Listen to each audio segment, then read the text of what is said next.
नगाव येथे काल प्रशिक मित्र मंडळाच्या वतीने NCMC स्मार्ट कार्ड नोंदणी शिबिराचे आयोजन करण्यात आले। महिला सन्मान योजना, ज्येष्ठ नागरिक योजना आणि अमृत ज्येष्ठ नागरिक योजनेचा लाभ नागरिकांपर्यंत पोहोचविण्याच्या उद्देशाने हा उपक्रम राबविण्यात आला। शिबिराला महिला, ज्येष्ठ नागरिक तसेच ग्रामस्थांनी उत्स्फूर्त प्रतिसाद दिला। एसटी बस प्रवासातील विविध सवलतींचा लाभ घेण्यासाठी NCMC स्मार्ट कार्ड आवश्यक असल्याने मोठ्या प्रमाणावर नोंदणी करण्यात आली। महिला सन्मान योजनेअंतर्गत महिलांना 50% प्रवास सवलत मिळते, तर ज्येष्ठ नागरिकांना 50% सवलतीचा लाभ दिला जातो। अमृत ज्येष्ठ नागरिक योजनेअंतर्गत पात्र नागरिकांना 100% मोफत प्रवासाची सुविधा उपलब्ध आहे। शिबिरात आधार कार्ड आणि मोबाईल क्रमांकाच्या आधारे नोंदणी प्रक्रिया पार पडली। नागरिकांना योजनांबाबत सविस्तर माहिती व मार्गदर्शन करण्यात आले। प्रशिक नगर पंचशील स्तंभ परिसरात आयोजित या उपक्रमामुळे नागरिकांना मोठा दिलासा मिळाला।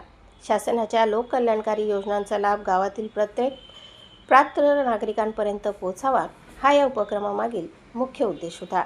शिबिराच्या यशस्वी आयोजनासाठी श्री सूरज बैसाणे, श्री संदीप बैसाणे, श्री भटू पाटील, श्री रोहन बैसाणे, माफुआ बैसाणे, मुकेश झालटे, पंकज पवार आणि राकेश नहाळे यांनी विशेष परिश्रम घेतले। तसेच प्रशिक मित्र मंडळाच्या सर्व सदस्यांनी नियोजन आणि अंमलबजावणीत सक्रिय सहभाग नोंदवला। एकंदरीत काल आयोजित करण्यात आलेले हे शिबिर नागरिकांसाठी अत्यंत उपयुक्त आणि लाभदायक ठरले। प्रतिनिधी भटू पाटील आणि वृत्तनिवेदिका सीमा पाटीलसह स्वराज्य न्यूज, धुळे।